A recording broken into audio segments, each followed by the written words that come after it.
kita baru saja mengunjungi Pulau Lantigian bersama Pak Bupati.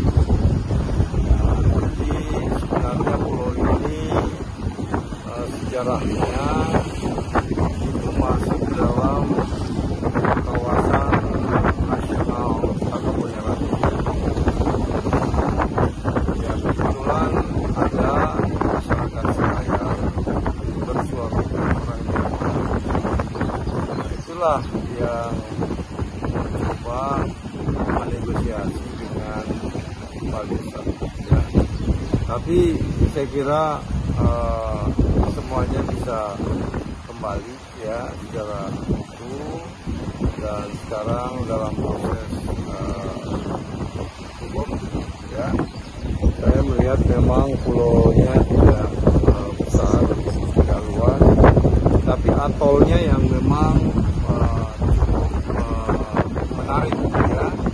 Kita juga sudah lihat rencana besar investor ini akan membangun resort di atas atol. Tadi Pak Bupati Selayar juga sudah mengantisipasi supaya tidak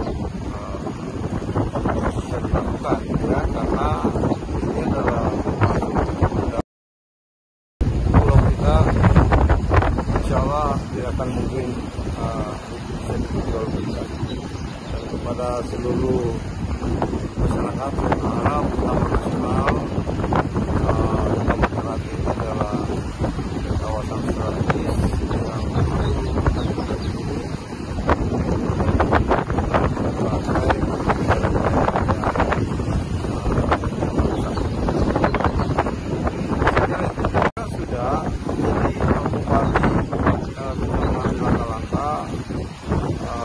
sekarang kasusnya ya, tapi pulaunya sendiri tidak, saya kira enggak jadi, karena memang baru panjang 10 juta,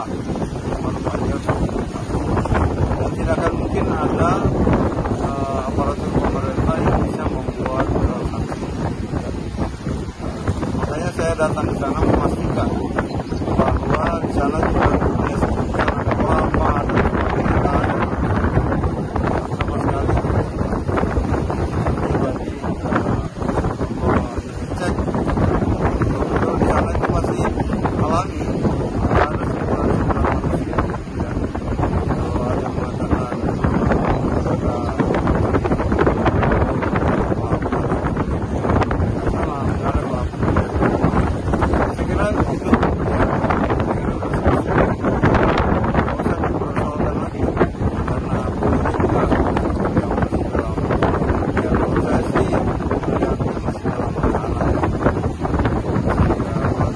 panjar 10 juta ya, dari 900 juta yang